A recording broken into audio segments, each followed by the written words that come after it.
ને જીવનની અંદર જે વ્યક્તિ ત્રણ વસ્તુ એના જીવનમાં ઉતારે ને એ કદાપી એને તકલીફ નથી પડતી. લોકો કહે ને કે દસકા હોય એનો તો દસકો ચાલે, એનો દસકો છે. આવું આપણે ઘણી વાર સાંભળ્યું હોય, પણ કોના? જેને ખોટું કરવું હોય ને એના દસકા હોય. જેને નીતિ સિદ્ધાંત પરમાત્માનું શરણ હોય ને એના તો શ્વાસા હોય. એ શ્વાસ એ જીવે ને ત્યાં સુધી એનો જય જયકાર હોય. Quality, honesty and punctuality. જીવનમાં જો તમારે આગળ વધવું હોય ને તો તમે જે બી કામ ધંધો કરો છો એને વળતર પૂરેપૂરું દેજો. કદાચ શેઠ, બોસ કે ગ્રાહક નહીં સમજે, પણ તમારી એક નાની નાની વસ્તુ જીવનમાં જો જેને આગળ વધવું હોય ને એ કોઈ બી વસ્તુ જતી ન કરે. કોઈ બી ઘટના થાય છે એની પર ફોકસ રાખો, ન્યાય પૂરેપૂરો દો, કોઈ દિવસ કોમ્પ્રોમાઇઝ ન કરો. જે વ્યક્તિના જીવનમાં એવું એના મનમાં આવી જાય ને કે બસ મારે તો હાલશે, સમજવું એ અધોગતિ આરંભ થઈ. તમે જે દાયિત્વ છે, ભગવાને તમને જે દાયિત્વ સોંપ્યું છે, જે બી કામ એનું વળતર પૂરેપૂરું આપો. ક્વોલિટીમાં કદાપી કોમ્પ્રોમાઇઝ ન કરો. શું મળશે એ કદાપી તમે ધ્યાન ના આપો.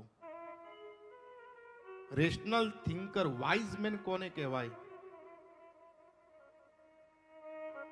હિતોપદેશની અંદર ખૂબ શ્રેષ્ઠ શ્લોક, એક બુદ્ધિનું વર્ણન દીધું.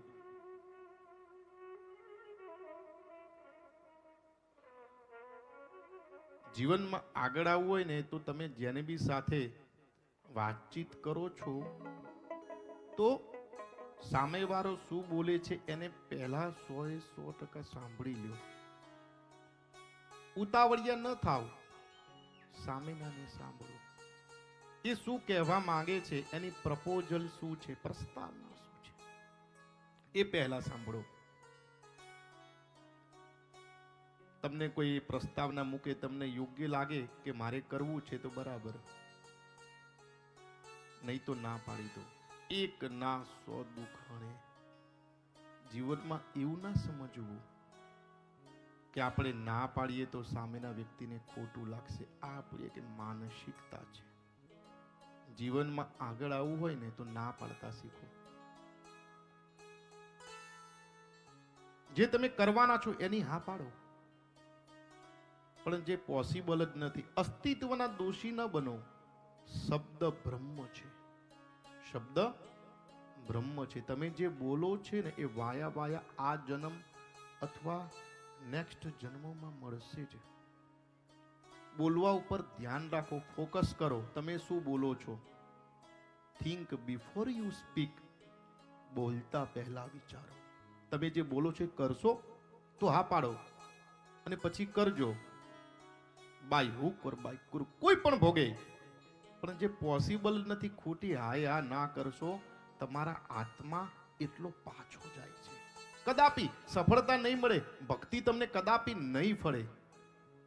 ભક્તિનું લેવલ તો ખૂબ અલગ લેવલ છે. ભક્તિ તો થાય જ નહીં.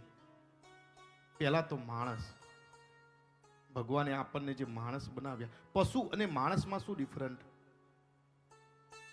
આપણે ખાઈએ એ બી ખાય, આપણે જે બી દૈનિક ક્રિયા કરીએ બધી પશુ કરે, આપણે ભોગવીએ ભોગે, બધું જ, કંઈ જ ડિફરન્ટ નહીં. બસ ધર્મ, જેને ધર્મ કઈ રીતે જીવ, શું બોલવું.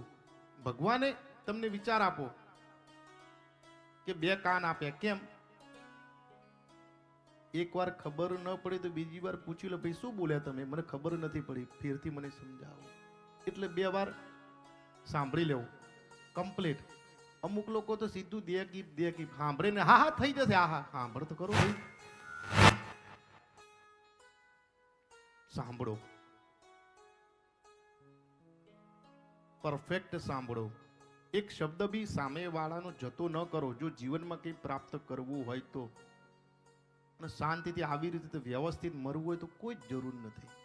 2 વાર કોઈ કામ કરતા પહેલા 2 આંખ આપી દેખી લો, જોઈ લો, વિચારી લો. કરવું છે, હજુ એક વાર વિચારી લો. તરત ઉતાવળમાં કદાપી જવાબ ન દો. કોઈ બી પ્રશ્નનું ડિસિઝન લેતા પહેલા શાસ્ત્ર એવું કહે મિનિમમ 72 અવર 72 કલાક લેવા.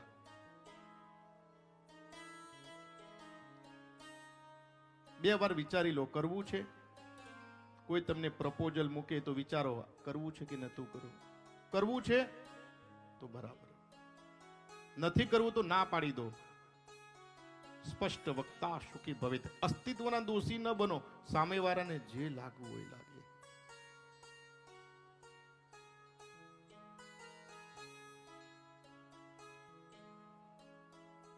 કરવું છે, જ્યારે તમે હા પાડો ને એ પહેલા બધા કેલ્ક્યુલેશન કરી લેવાના કે શું મળશે, શું નહીં મળે, કરવું ન કરવું, ઓકે. પણ જ્યારે તમે હા પાડો એ પછી બીજું ચરણ બુદ્ધિનું કયું કે બસ ભગવાને જે મને પૈસા આપ્યા છે તો પૈસા મારે રોકવાના છે, તો બસ પ્રભુ એ ધન હું એની અંદર સતમાર્ગે વાપરીશ. મને બુદ્ધિનું એ પ્રપોઝલ છે તો મારી બુદ્ધિ એની અંદર હું 100% લગાવીશ. મારી શક્તિ મહેનત એ હું 100% લગાવીશ. એનું પછી અંતે પ્રભુ હે મહાદેવ તું જે બી ફળ મને દે, મને અનુકૂળ ફળ દે કે પ્રતિકૂળ દે, એનો મને હરખ શોક નહીં હોય.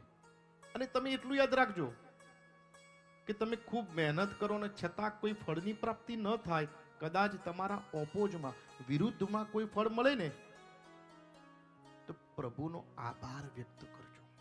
એનો ઓપોઝ ફરીથી ન કરતા. એ અસ્તિત્વના તમે દોષી બનશો. કેમ?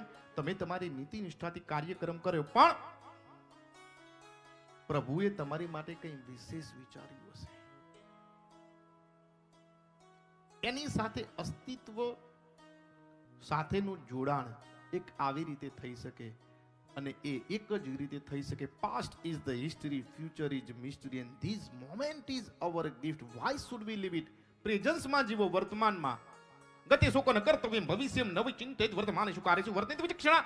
ગતે શોકોન કર્તવ્યમ, ગત કહેતા પાસ્ટ, શોકોન કર્તવ્યમ જે બી ભૂતકાળ થઈ ગયો ને એને વાગોળશો નહીં. એ પાસ્ટ ઇતિહાસ થઈ ગયો. ફ્યુચર ઇઝ મિસ્ટરી, ભવિષ્યમને ચિંતિત. ફ્યુચર ભવિષ્ય એની કોઈ દિવસ ચિંતા. મારા મત અનુસાર 2 જ કાળ છે, વર્તમાન અને પાસ્ટ. ફ્યુચર છે જ નહીં. જે વર્તમાનને સુધારે ને એનું ફ્યુચર બ્રાઇટ થાય. પણ ફ્યુચર બી વર્તમાન થઈને જ આવવાનું છે. આવતીકાલ આવતીકાલ આવતીકાલ માત્ર કેલેન્ડરની અંદર તારીખો બદલાય. પ્રેઝન્સમાં જીવો. જે કામ કરો એમાં 100% દઈ દો. ઓનેસ્ટી, પ્રમાણિકતા રાખો. ક્વોલિટી અને પંચ્યુઆલિટી, સમયનું ભાન રાખો.